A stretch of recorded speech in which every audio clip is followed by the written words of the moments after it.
오늘의 사회 이슈를 홍희연 기자가 종합해드립니다. 오늘의 이슈 포커스입니다. 구속 수감된 박근혜 전 대통령의 첫 검찰 조사가 4일 열립니다.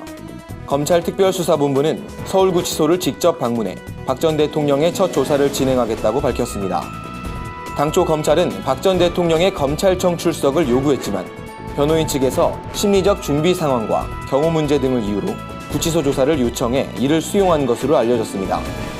이번 조사에선 비선실세 최순실 씨와 공모해 이재용 삼성전자 부회장으로부터 뇌물을 받았는지 여부를 집중적으로 확인할 계획입니다.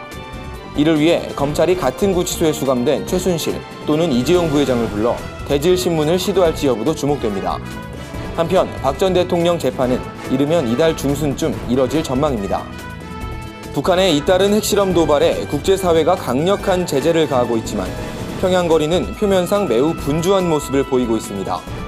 최근 북한을 방문한 한 유럽 인사는 북한은 평양에 대규모 건축물을 짓고 있다며 축구장을 비롯한 대형 운동장도 신축하고 있다고 전했습니다. 실제로 북한 신도시 격인 여명거리에는 현재 70층짜리 고층 아파트가 세워지고 있습니다. 전문가들은 과거 김일성, 김정일 시대엔 정치적 기념물을 많이 지었지만 김정은은 아파트와 같은 고층 건물을 짓고 있다며 이는 내부적으로 주택난 해결에 도움이 될 것으로 보인다고 평가했습니다.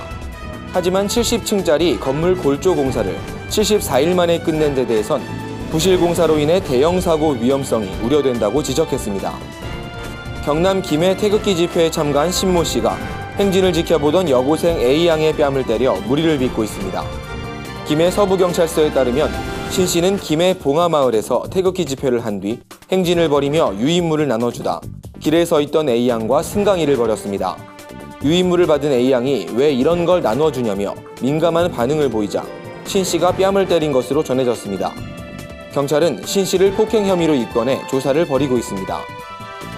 이번 달 말부터 다음 달 초까지 9일간 이어지는 황금 연휴에 최대 100만 명 이상이 해외여행에 나설 거란 관측이 제기됐습니다. 여행업계에 따르면 이번 연휴에 출발하는 해외여행 상품 예약 건수는 5만 9천 건으로 지난해 같은 기간보다 2배 넘는 사람들이 해외여행을 신청한 것으로 나타났습니다.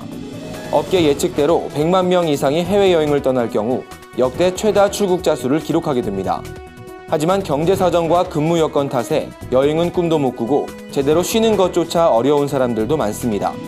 중소기업에 근무하는 한 직장인은 황금 연휴는 나와는 관계없는 이야기 같다며 하루라도 바람 쐬고 올 수 있는 시간이 주어졌으면 좋겠다고 한탄했습니다. 춘곤증의 계절 4월이 다른 달에 비해 졸음운전 사고가 가장 많은 것으로 조사됐습니다.